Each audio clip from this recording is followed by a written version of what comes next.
After you interact with Michaela Cocoon, you're transported here to a small cave that opens up to a view of this, what they're calling the Erdtree.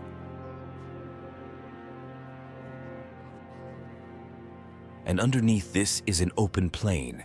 It's called the Spirit Grave Plains, and it's pretty huge. We had 3 hours with the game, but I only had time to explore a fraction of this. We were told that there were 2 legacy dungeons in this area, so finding those became my first objective. I managed to beat both of the end bosses of those legacy dungeons, and I also took down a ton of notes, so I have a lot to share with you guys today. This isn't my footage, but I did the exact same thing this character is doing now, which is to go right towards the Wicker Man in the distance.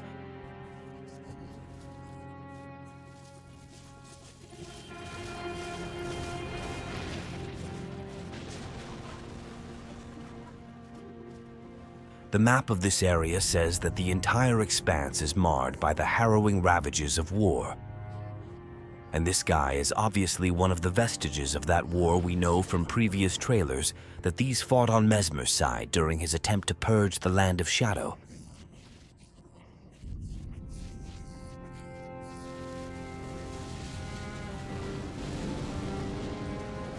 You know how everyone fights the Erdtree Sentinel as soon as they first start Elden Ring? This is a lot like that. This boss takes like no damage, and I think you'd probably be better off fighting him later on. So that's what I did. I bravely ran away towards this area that you see ahead of me. This is a crossroads. It's an intersection between Castle Ences on the right and Bellet Tower Settlement on the left. Little did I know, though, the fire giant was still agroed onto me this entire time, so he came up behind me and killed me while I was talking to these 2 NPCs. Fie, another, treading the heels of Michaela. Then, as that woman would surely say, we are in our purposes well aligned. But understand, your kind are not forgiven. The Erdtree is my people's enemy. By Marika long betrayed, set aflame. I believe Michaela's apologies when he says our delivery will come, but never will I see your kind as worthy. Okay, so that character you just heard talking, his dialogue cuts off there in this footage, however, while I wasn't able to record footage at the event. Luckily, I can type as fast as NPCs can talk. So here's the dialogue you just heard, and here's the other dialogue he spoke that I wrote down. I transcribed all of the dialogue from all 8 NPCs that I met, but this might be considered spoilers to a lot of people, so I'll only share it later in the video. By the way, this is the entrance to Bellet the Tower Settlement. This was the first legacy dungeon I explored.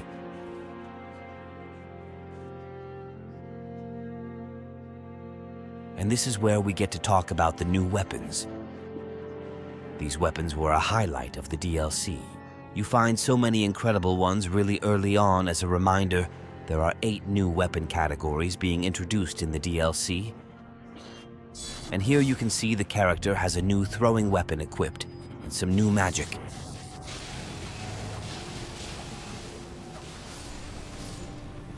Now the character switches weapons to equip the dry leaf arts, a new type of hand-to-hand combat.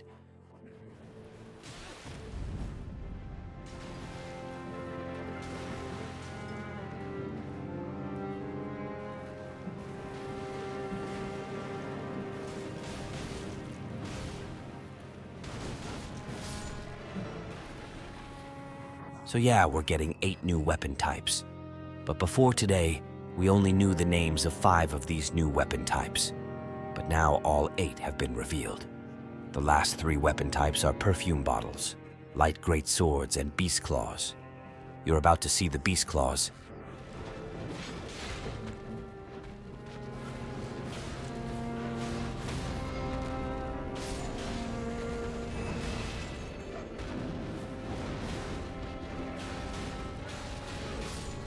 Even with these new weapons, this rooftop section was difficult. I actually got knocked off by these birds, and I fell down here to a sort of sewer filled with these fly creatures that you can see off to the left. I have some law to share on these, and I think it relates to them. One of the talismans I found was called the Ailment Talisman, and it reads when the weak were infected with the dreaded fly sickness, they perished well before the metamorphosis could take hold. Oddly, those who cared for the infected and made sure they were given a proper burial were never afflicted themselves.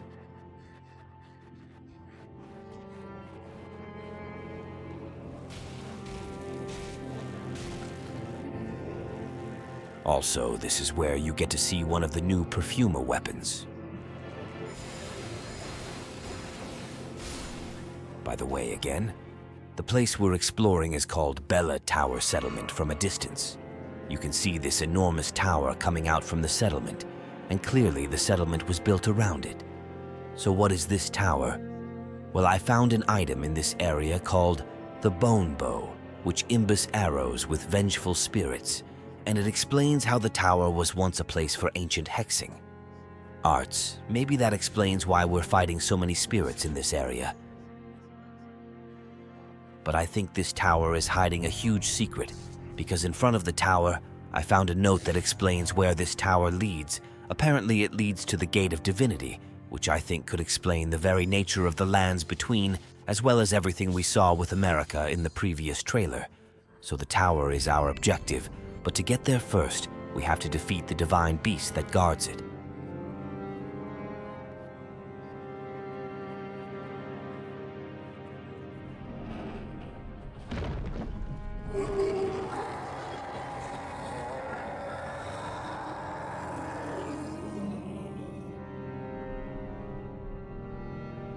This is the divine beast dancing lion, and it's tough. They said this was the easier boss of the two. But I disagree.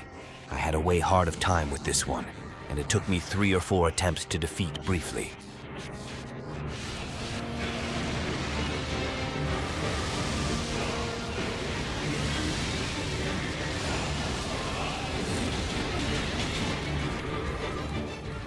Here we see the player use a new weapon, a thrusting shield. But there are some attacks you can't block against the remembrance of the dancing line.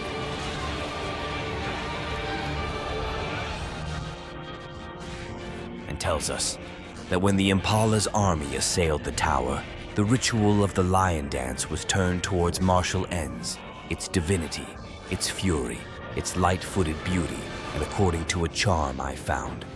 Divine beasts are messengers of the heavens, and their rage mirrors the tumult of the skies, of which storms are the pinnacle after defeating the divine beast. I went across that bridge in the distance, and I cleared the second legacy dungeon, which is called Castle Enus. There's no footage I can show of that, but afterwards I did actually come here, and I noticed these guys fighting this player is about to show off the new reverse hand swords, and also this new multi-shot crossbow.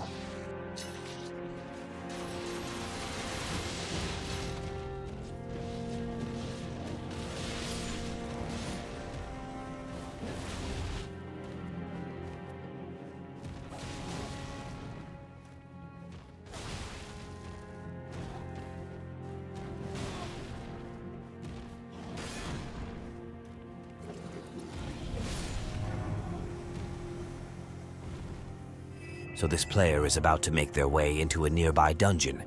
Now, I only had time to clear 2 overworld dungeons, but the 2 I did find were extremely unique.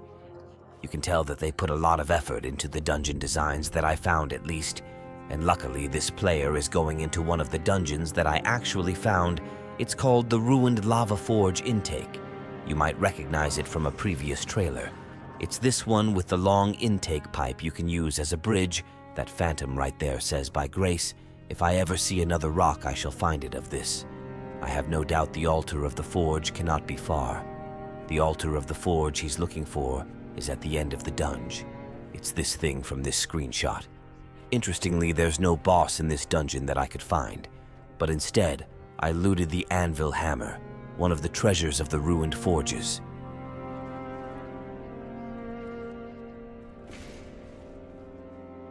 This next clip shows off the last new weapon category. We haven't yet seen the light great sword class. This light great sword in particular is called Maidi.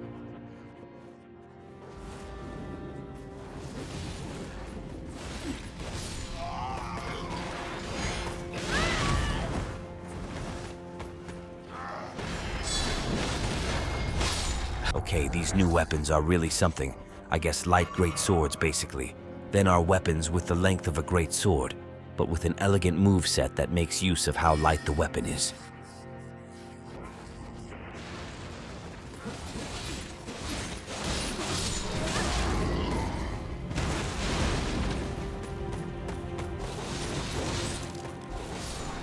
Okay, so weirdly, this clip and all of the remaining footage that I have to show you is of places that I'm almost certain we couldn't access in our preview build of the game.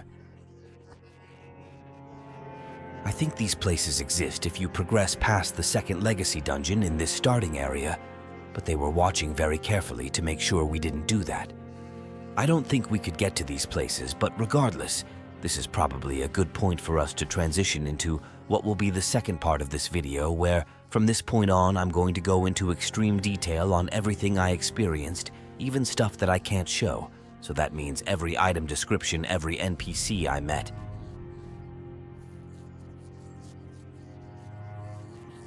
And I'm also going to talk about what's actually inside that second legacy dungeon, which is called Castle Ensis. Honestly, I'd only really recommend watching this point onwards if you're extremely low hungry and you just really want to know everything you can about the story before you play. So pause the video. Think about whether this is for you, because my goal on this channel is to enhance your enjoyment of these games, and if you think going in blind would enhance your experience, please do that with that. Said let's start at the very beginning at Micah's Cocoon. So when you first arrive at MN Palace to enter the DLC, someone is already there before you. Her name is Lur the Needle. Knight, I won't narrate all her dialogue, but this is what I've transcribed, so feel free to pause the video and read all of that. But basically, she's the character who has talked a few times already in previous trailers, and you might have seen her recently in this incredible concept that they put out. Basically later, is the DeFeo leader of Micah's band of faithful followers that seem to be tracking him throughout the DLC. Now you touch McCullough's cocoon, and you're instantly transported to this cave. There was no cutscene for us, but I wonder if that's because maybe they already activated the cutscene when they were setting up this build for us to play. Regardless, you head out into this plain that's full of graves and what's called spirit grave grass. The Erdtree looks over it all, and we know the name of this tree from a shadow realm. Rune, which is basically just a consumable rune that says the SHOUTOUTS is the shadow of the Erdtree. No wonder grace shines ever so brilliantly, so apparently golden remnants of grace are still bestowed upon those who fall in the realm of shadow, and there's another item that talks about it. It's a Erdtree fragment, which says it is said that when the Erdtree crumbles from its core, that it will scatter across the entire realm of shadow. The people of the Erdtree collect the SP splinters and use them in prayer. The icon for the Erdtree fragment looked just like that black burnt-her tree, but with the golden sort of syrup inside, and these fragments were important because these are the fragments that give you a bit of a damage boost, or a damage reduction exclusively when you're within the shadow realm, and I think they're meant to really motivate you to explore the open world.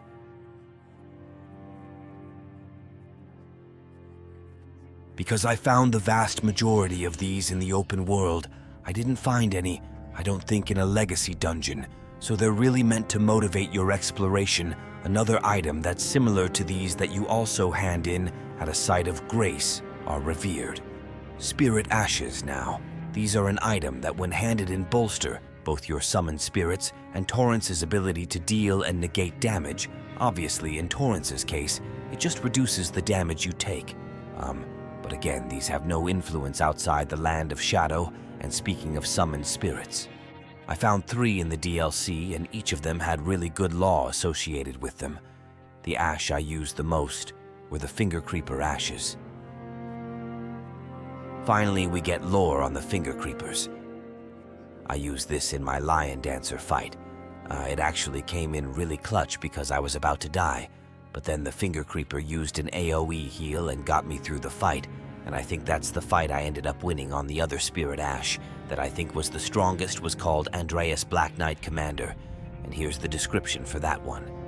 I think if you pause and read that description, I think that might be the most LW significant description that I wrote down out of my entire play session, but I don't have too much time to speculate on this video.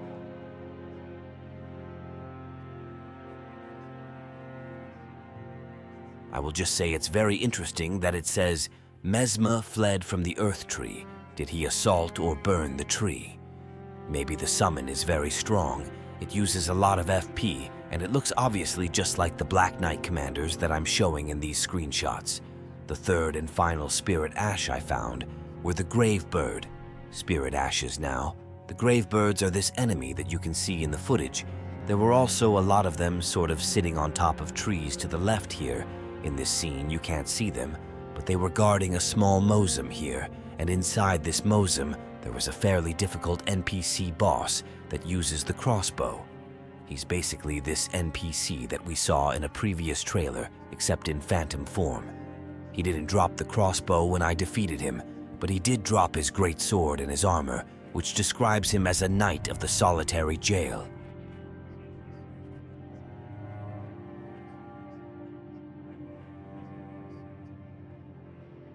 Next, the biggest revelation in the DLC bar, none is that the worms I can confirm are friendly until they're not. If you hit them well, you'll see anyway when you first enter the DLC. You know, which direction you set off in is such a defining moment, but I think most people will eventually find their way to these crosses of Miquella that have been left behind partly because it's very close to the fire giant, which I think also draws your attention, but also these crosses just stand out from such a distance, and I think that is their purpose. They don't actually do anything except give you some law when you touch the cross. It says carved words, coalies, and the words at most of them said something like, I abandon here the first of the flesh of my body. Clearly these are left behind by Misha, and clearly his whole entourage are following these crosses as well. So you often find NPCs here.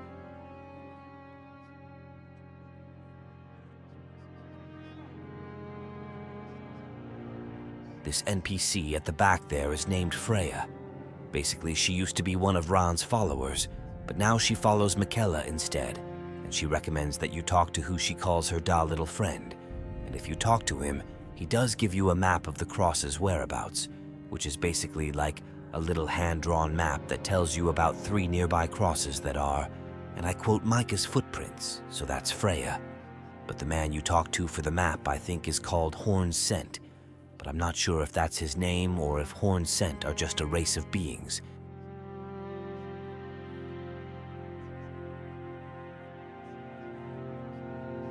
Instead, later we learned that the Lion Dancer is essentially sent from the heavens, and since it has horns, I speculate that the horned race that once occupied Bella Tower settlement might be called the Horn Scent.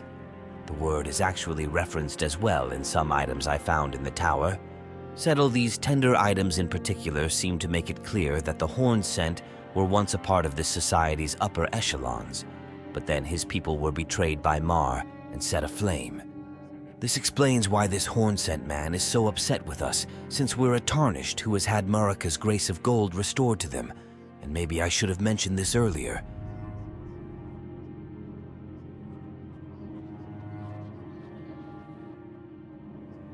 But I guess his face is actually made up of horns. I thought they were worms at first before you enter Bella Tower settlement. There's a small camp off to the left here that you can't see, and it features 2 more members of Micah's faithful followers. Their names are Ansbach and Mo, and luckily we've got pictures of them from previous trailers. Let's talk about Mo first. He's a bit of a gentle giant, and he sells things he says bring joy to all. I'll list a couple of the more interesting descriptions from items he sold on screen. Notably, there was not resin, and a sealed spirit spring note the other NPC here, and I might be butchering their name, but their name was Ansbach, he's a man. Who's put his fighting days behind him, and now instead he dedicates himself to discerning Micah's true purpose in the land of shadow. It's an important reveal, because it reveals that those who follow Mola do so out of faith. They probably can't claim to know his true motives. It seems you can progress Ansar's questline by discovering more of Micah's crosses.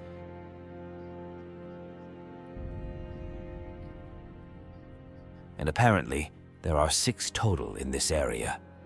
Curiously, Ansbach was once in service to Lord Morg.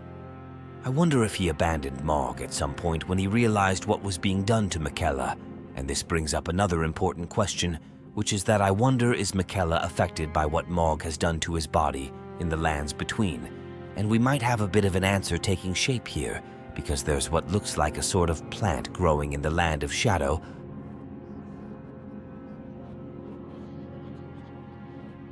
called the Empyrean Blood Burgeon.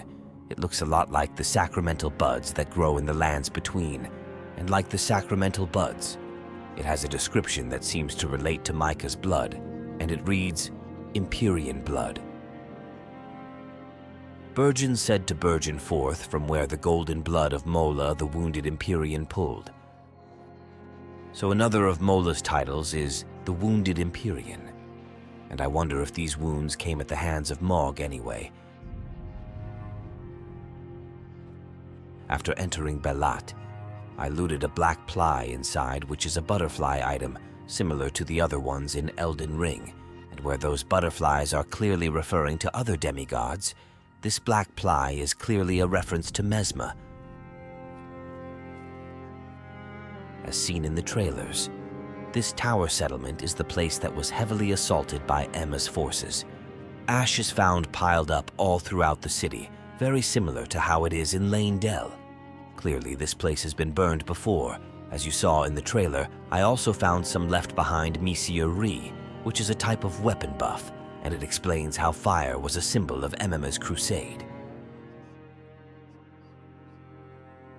Most of the enemies in the city are spirits, but there is also a red phantom who gloats about how MMA is going to kill everyone, and he taunts us as he attacks us. But there are a few horned enemies left in the city. One of them is this enemy, which we have concept art for. It's quite small in-game. It's about the same size as your character. But unfortunately, I didn't get any law on this enemy. The other horned enemies are these horned knights who are extremely difficult. They essentially never stop attacking, and they seem to have infinite poise, making them this near-constant threat. So clearly there is a presence of the horned faction in this city. Even after being burned by Mesma around this time, I checked which talismans my character was wearing, and one of them was the Outer God's heirloom, and it references a clan who lost everything in the Great Fires. I'll let you read for yourself how intriguing this description is. These items are all hinting at a truth that we can only really guess at so early on. Another huge description was from this sorcery, which I believe you can see here in this footage, and this one seems to hint at the sorcerous origins of the fingers. Another thing you can find in Bella, before the lion dancer, is an old woman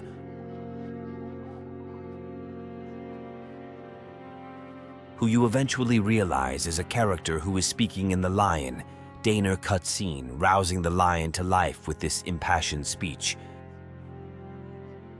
Is her dialogue according to an item I found.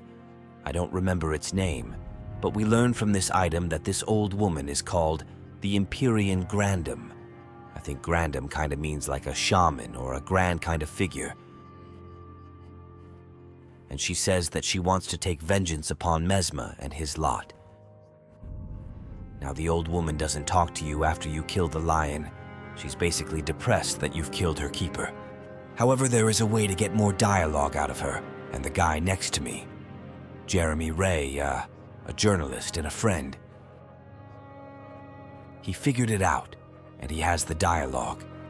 So if you're interested, please talk to him about it, because I don't quite want to spoil that yet. After I defeated the bosses at the end of both legacy dungeons, I went back to the round table hold and handed in their remembrances. The remembrance of the dancing lion grants us a new frost stomp, Ash of War, or alternatively, you can hand it in for a charm that I think summons a sort of apparition from above you that chases enemies, though I'm not too sure about that one. After the fight with the divine beast, you ascend the Tower of Bela, and the view up here is incredible. But all you can really do here is look around, because shadowy thorns block the way forward into the tower, and there's a note here that's been left behind by Needle Knight later, and it reads, "The Gate of Divinity lies in the tower sealed by shadow." This is surely where kind Misha is headed. We are no Empyrean, but we must locate the path that will lead us there. I will follow the crosses.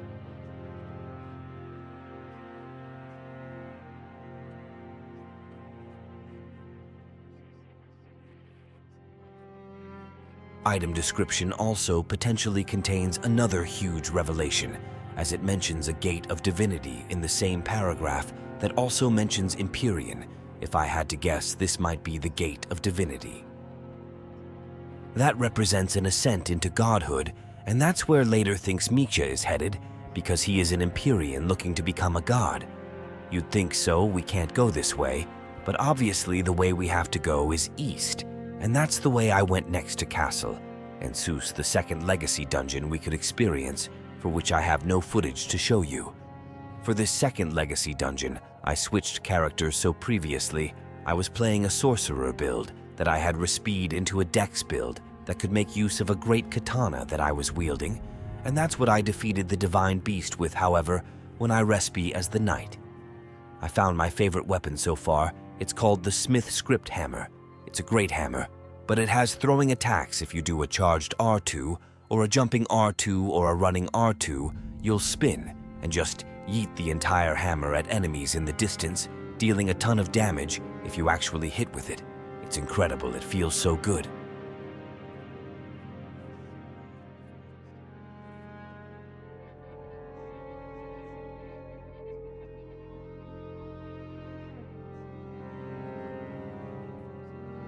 I also love that they're giving special treatment to these older weapon categories and giving some of these weapons ranged attacks as well. Quality builds are going to be eating really good in this DLC. I think this hammer carried me through all of Castle Enos. Castle Ensis is essentially like a Karen stronghold. It's filled with moon knights and magical enemies. The entrance to it has a cross of Misha, and its base is another letter from Lair, proof that indeed she did come here next. How you get inside this castle is really cool. So the main gate is closed, so you have to pick a path across a waterfall to the side and infiltrate this watery secret pathway to get inside once you're there. There are all these teleporting nobles casting glintstone pebble at you from the rooftops as you progress through the city. It was a fantastic experience pushing through this place. It was a lot of fun.